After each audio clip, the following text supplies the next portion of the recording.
Hello everyone, welcome to your channel simply ignited UPSC and BPSC. मुझे आशा है कि आप सब सुखी एवं सुरक्षित होंगे।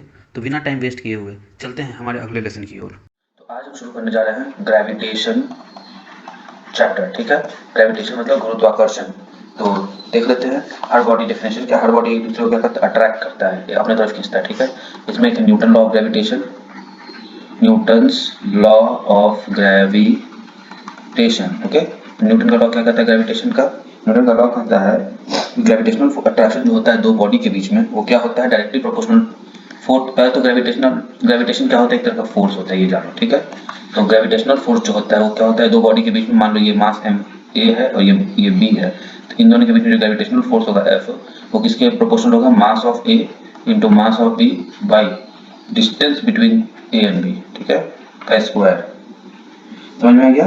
तो प्रोडक्ट ऑफ मासेस है ना, तो ये मास का, दोनों मास का प्रोडक्ट और इनवर्सली प्रोपोर्शनल टू किसका, square of distance between them. ठीक है, तो ये कांस्टेंट प्रोपोर्शनलिटी को हटाने के लिए क्या रखेंगे, constant of proportionality G M A M B by R square. तो स्टैंडर्ड फॉर्म में इसको क्या लिखते हैं, स्टैंडर्ड फॉर्म में इसको हम लोग लिखते हैं, that means F equals to G m1 m2 by R square. ठीक है, ये स्टैंडर्ड फार्मूला है।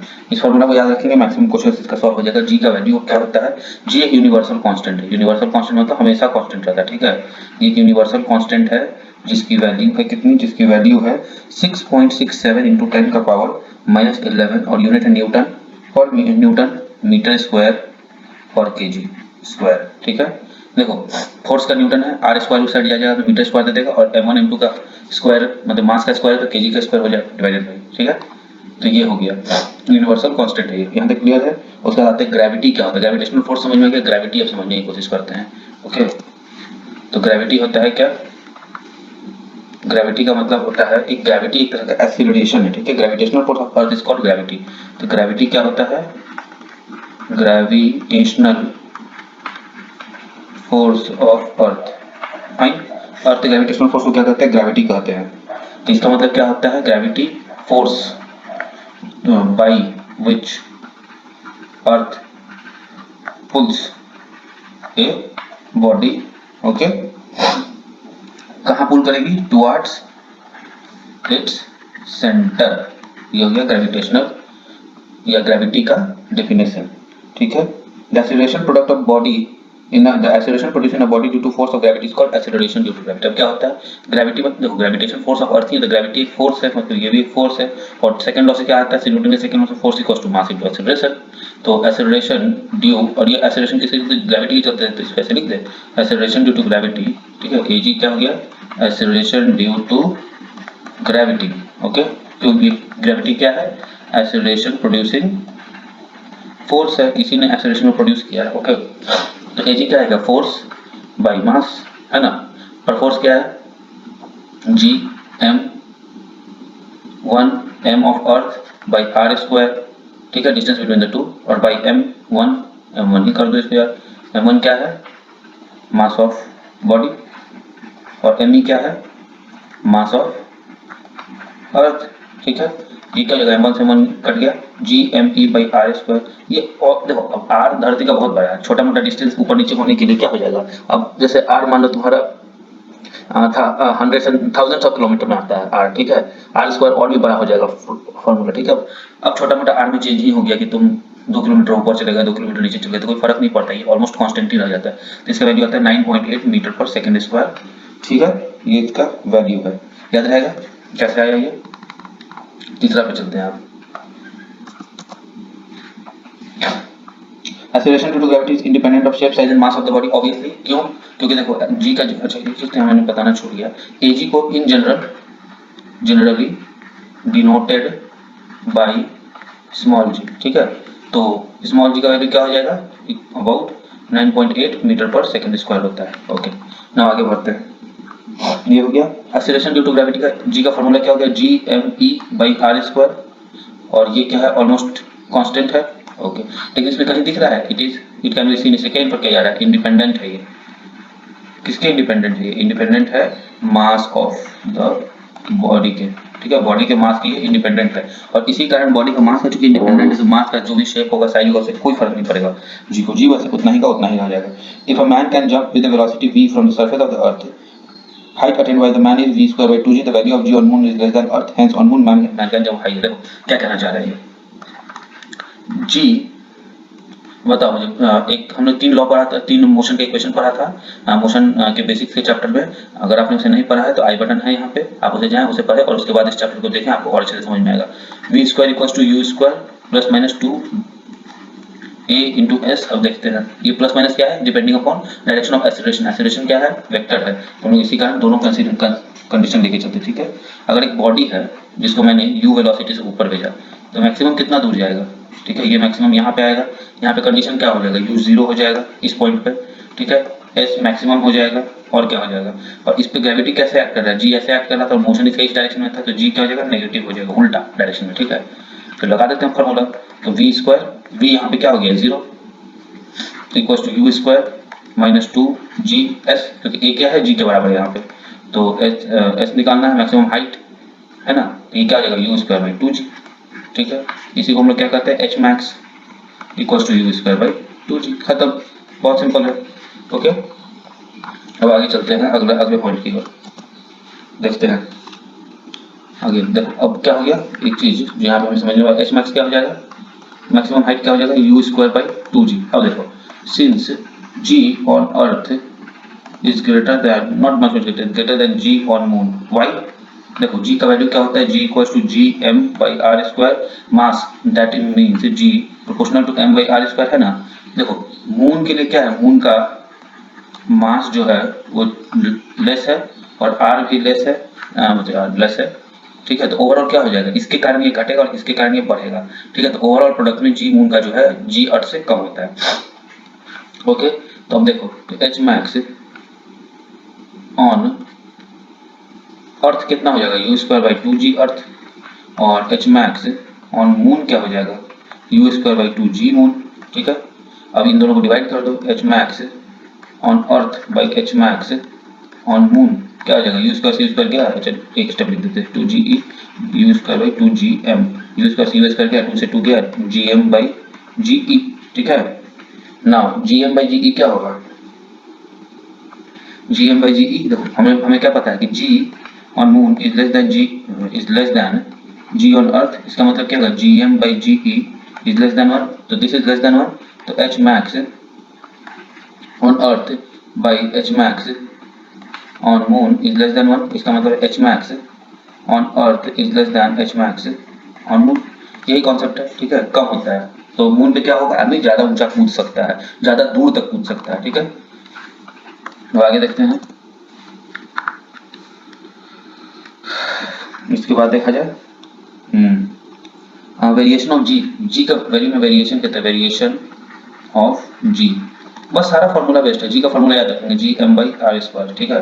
देख लेते हैं, अब जैसे ही जो है हम क्या करते हैं, मान लेते हैं कि ये अर्थ है, ठीक है, यहाँ से r डिस्टेंस है इसके सेंटर का और m तो पता ही है, मान लेते हैं बॉडी है जो कि ऊपर h डिस्टेंस तक हमने भेज दिया, तो अब r का वैल्यू क्या हो गया इफेक्टिवली इस पॉइंट पे, पॉइंट a पे, तो g एट a क्या लगेगा, G M by R plus H का स्क्वायर, इसे तुरंत हम लोग बाइनोमियल से तोड़ लेंगे, G M into R by R square निकाल लो, तो 1 प्लस एच बाई आर का होल का पावर माइनस 2, ठीक है। जब इसको सॉल्व करेंगे इस वाले फैक्टर को तो हमें पता चलेगा जो जी ए है वो आएगा लेस देन जी, ठीक है। अभी मैं इसे सॉल्व नहीं कर रहा हूँ क्योंकि हम लोग एग्जैक्ट मैथमेटिक्स क्लास में नहीं है और या फिर एग्जैक्ट फिजिक्स का ये हायर इंजीनियरिंग की क्लासेस नहीं कर रहे हैं, तो तुरंत मैं इसे बाइनोमियल से सॉल्व करता, ठीक है।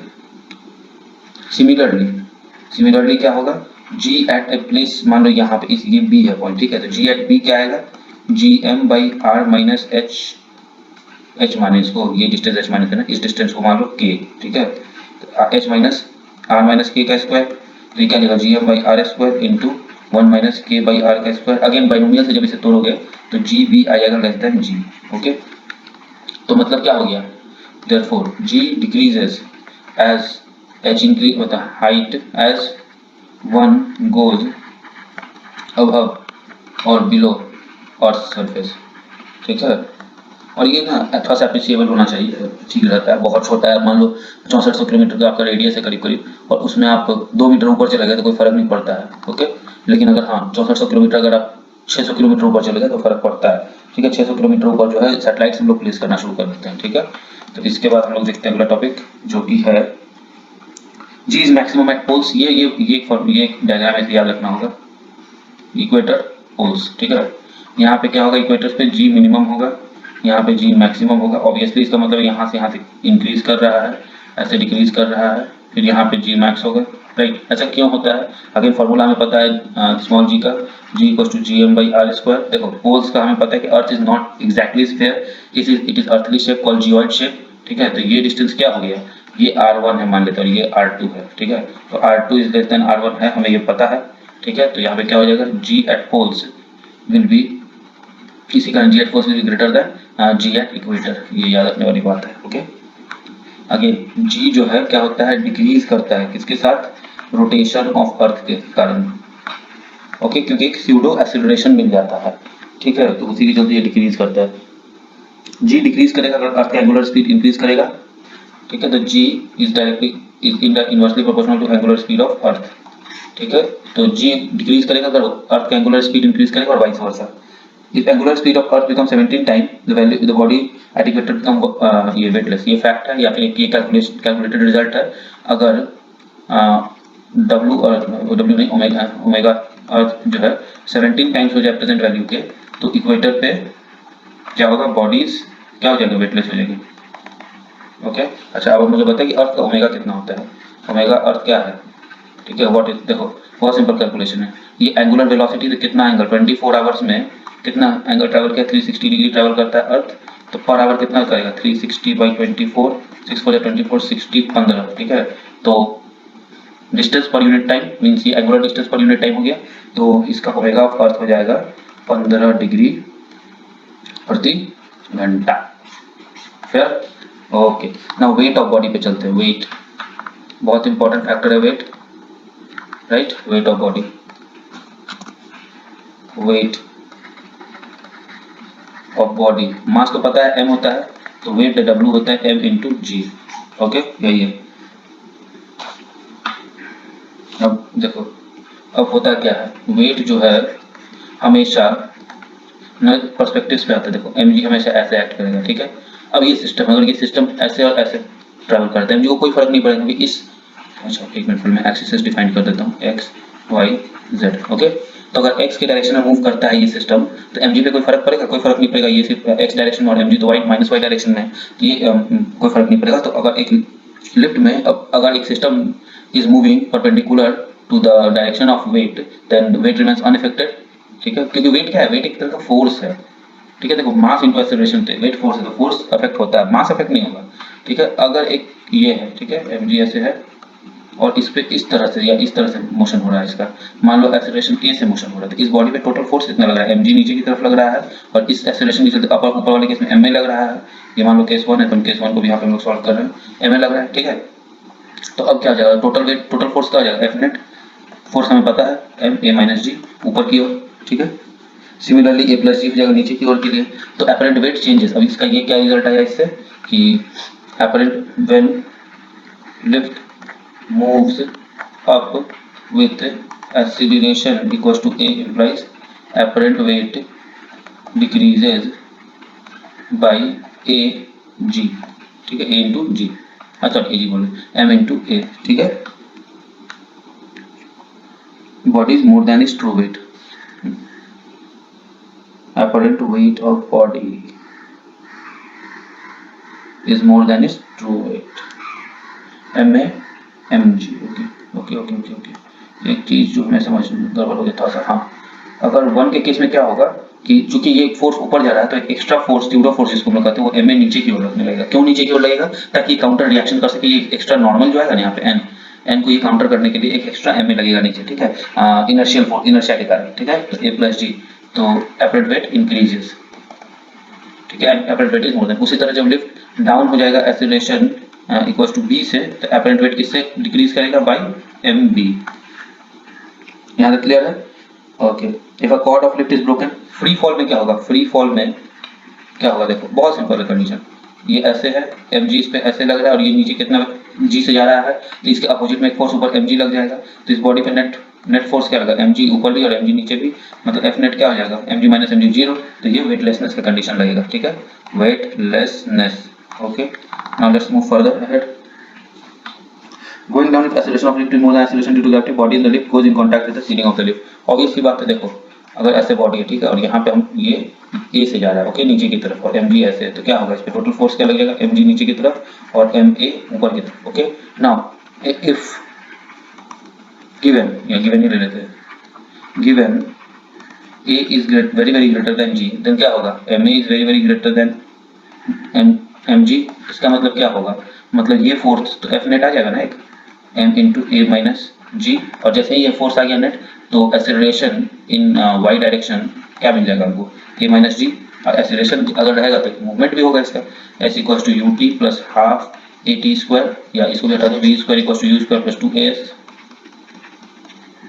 टू ए एस ये होगा तो यहाँ से इसको कर दो यहाँ से दिख रहा है कोई हमको मूवमेंट पक्का होना है या फिर सबसे छोटा फॉर्मूला जो है v equals to U plus A T ही लगा दो या कुछ भी लगा दो ठीक है एक्सेलरेशन है तो एक्सेलरेशन होगा जैसे ही एक्सेलरेशन होगा तो मूवमेंट होगा तो ये कहाँ पहुँच जाएगा ये जाकर के सीलिंग पे जाकर के सट जाएगा ठीक है यही इसका कॉन्सेप्ट है अच्छा अगर यूनिफॉर्म वेलोसिटी से जा रहा है वेलोसिटी से अप डाउन कहीं भी जा रहा है ठीक है ऊपर या नीचे यूनिफॉर्म वेलोसिटी का मतलब क्या एक्सेलरेशन जीरो तो क्या होगा नो इफेक्ट ऑन वेट ये बहुत इंपॉर्टेंट पॉइंट हमेशा याद रखना कोई इफेक्ट नहीं आएगा वेट पे ठीक है आगे देखते हैं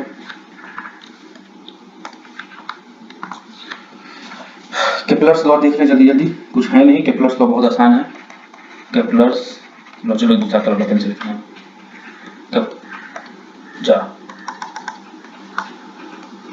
ओके हो तो नहीं रहा यार अभी फिर से परेशान कर रहा है केप्लर्स लॉ ओके तो केपलर का लॉ क्या है और कैसे कितना ये समझते हैं केपलर लॉ होता है इसका तीन लॉ है केपलर का थ्री लॉज जैसे न्यूटन का तीन लॉ इसी तरह केपलर का भी तीन लॉ पहला लॉ क्या है ऑल प्लैनेट जितना भी प्लैनेट है ठीक है वो क्या करता है वो इलिप्टिकल ऑर्बिट में मूव करता है क्या करता है इलिप्टिकल ऑर्बिट्स होता है ना इसका और वो इसका सन एट वन फोकस पता है हमको कि इलिप्स में दो फोकस होता है तो उसमें से एक फोकस पे इसमें सन होता है ओके तो देख लेते हैं क्या ये कहना चाह रहा है अगर ये इलिप्स है तो इलिप्स का दो फोकस होता है एक यहाँ होगा एक यहाँ होगा ठीक है तो यहाँ पे मान लेते हैं सन है अर्थ यहाँ पे है तो अर्थ कैसे मूव करेगी इलिप्स की ऑर्बिट में मूव करेगी ठीक है और एक फोकस पे क्या होगा सन होगा यही कहना चाह रही है सेकंड लॉ में आते हैं इसका क्या कहता है the position vector of planet with sun at origin sweeps out equal area position vector of sun at origin ठीक है of planet with sun at origin of planet with sun at origin sweeps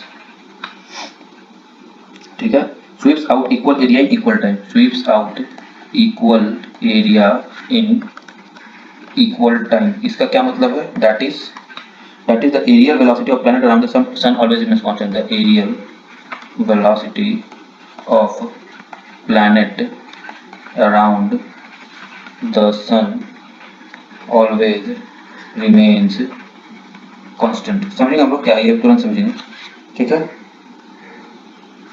इसका मतलब है कि अगर किसी equal velocity करना है मतलब कि हाँ इक्वल एरियल वेलोसिटी करना है तो इसका कुछ ना कुछ चेंज करना ही पड़ेगा हमें तभी तो एरिया इक्वल होगा देखते हैं कैसे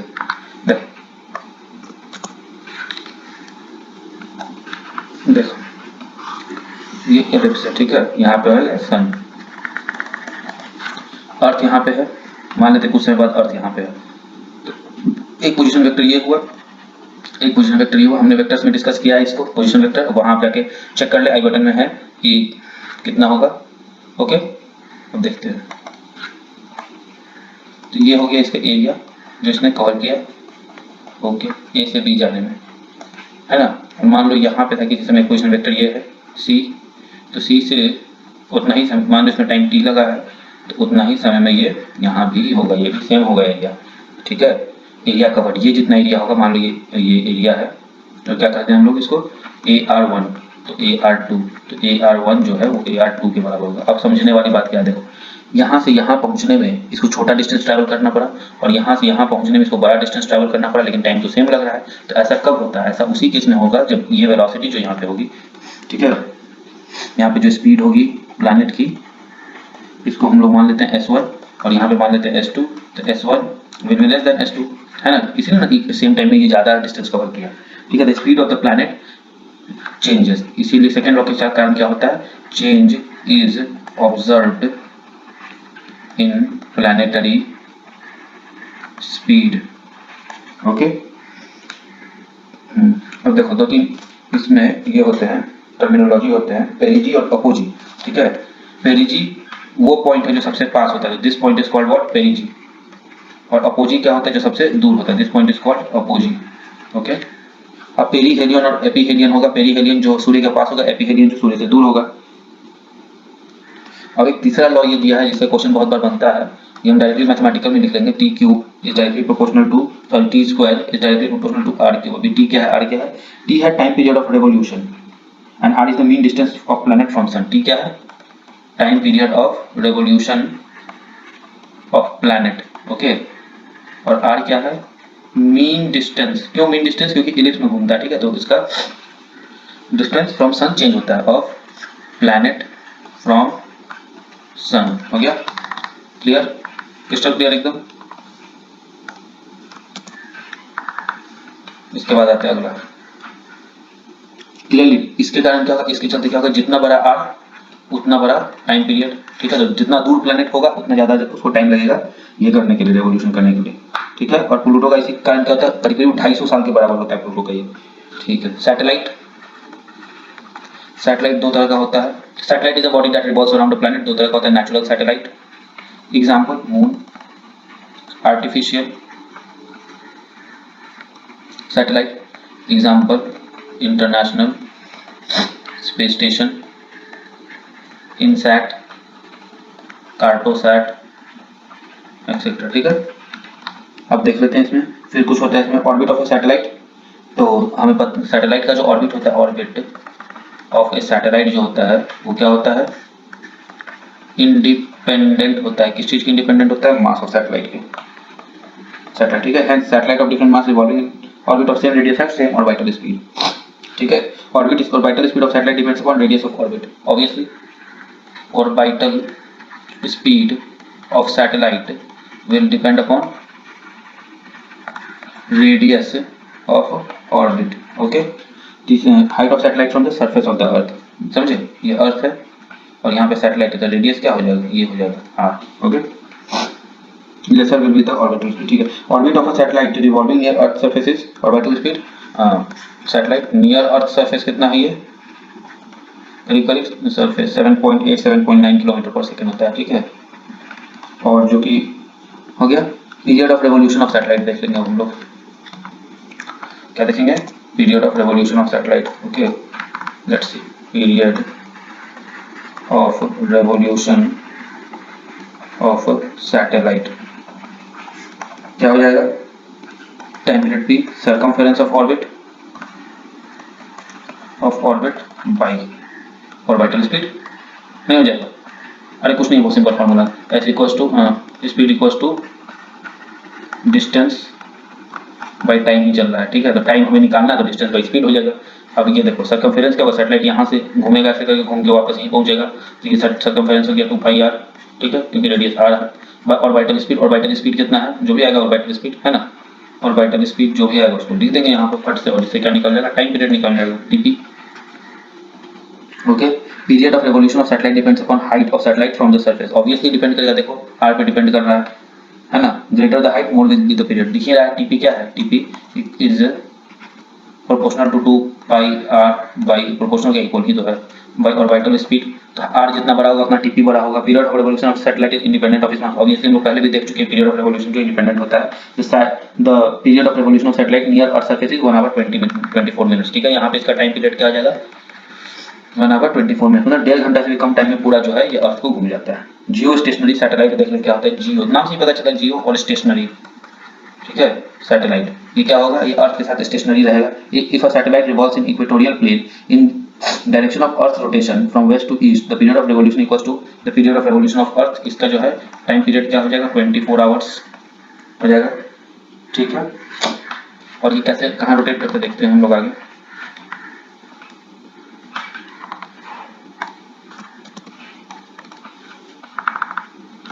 ये ऐसे, ये अर्थ है, ठीक है, और ये इसके इक्वेटोरियल प्लेन है, तो ये सैटेलाइट ऐसे इवॉल्व करेगा सिर्फ इसी में। और अर्थ कैसे रिवॉल्व करता है, वेस्ट से ईस्ट की तरफ, तो ये सैटेलाइट भी वेस्ट से ईस्ट की तरफ रिवॉल्व करेगा। ठीक है, तो इसे कितना हो जाएगा टाइम पीरियड, 24 आवर्स हो जाएगा। बस यही है जियो स्टेशनरी सैटेलाइट, और इसका एक जनरलाइज फॉर्म है जियो सिंक्रोनस। ठीक है, सैटेलाइट इनका भी 24 आवर्स ही होता है टाइम पीरियड। ठीक, पर ये कैसे होते हैं, ये ऐसे होंगे, समझिए, इस तरह वाले सैटेलाइट सब। स्केप वेलोसिटी, जैसा कि नाम ही सजेस्ट कर रहा है, स्केप करने में मदद करेगा। कहाँ से स्केप करने में मदद करेगा, किसी भी प्लैनेट से स्केप करने में मदद करेगा। और ये स्केप वेलोसिटी होगा कितना, अर्थ के लिए होता है, अर्थ के लिए कितना होगा आपको अच्छे से पता होगा, अर्थ के लिए होता है 11.2 किलोमीटर पर सेकेंड। ठीक है, मून के लिए कितना होता है, मून के लिए ऑलमोस्ट इसका 2.4 किलोमीटर पर सेकेंड होता है। ठीक है, थोड़ा सा डेरिवेशन देख लेते हैं स्केप वेलोसिटी का। देखो जी कितना होता है, gm/r²। अच्छा, और g क्या है, एक्सीलरेशन। हमें ऐसा इसके वेलोसिटी क्या होता है, वो मिनिमम वेलोसिटी जिससे कि बॉडी को प्रोजेक्ट किया जाए अर्थ के सरफेस से, तो वो जो ग्रेविटेशनल फील्ड ऑफ अर्थ के बाहर चला जाए। ठीक है, ऑर्बिटल वेलोसिटी क्या होता है, v ऑर्बिटल √g/r होता है। ठीक है, ये सब फॉर्मूला है, याद रखना है। इसके वेलोसिटी क्या होता है, √2gr होता है। ठीक है, तो इससे क्या पता चला, इसके velocity equals to √2 times of orbital velocity. Okay, और तो ये इंक्रीज कितना दिखेगा, ये √2 का वैल्यू कितना था, 1.414, तो अबाउट 41% का इंक्रीज है। ठीक है, क्यों, क्योंकि देखो 1.414 माइनस 1 इक्वल्स टू 0.414, और ये परसेंटेज टर्म में कितना आ जाएगा, 41.4%। ठीक है, ये हो गया satellite will leave the orbit. तो अगर इस वेलोसिटी से जाएगा तो सैटेलाइट ऑर्बिट को लीव करेगा। और इसी के साथ ग्रेविटेशनल चैप्टर खत्म। मुझे आशा है कि आपको यह लेसन पसंद आया होगा। अगर आपको यह पसंद आया तो इसे एक लाइक दें और शेयर करें, इससे हमारी बहुत मदद होती है। साथ ही अगर अभी तक चैनल सब्सक्राइब नहीं किया है तो इसे अभी सब्सक्राइब करें। मन लगाकर पढ़ें और अपने सपनों को पूरा करें। स्वस्थ रहें, सुरक्षित रहें। जय हिंद।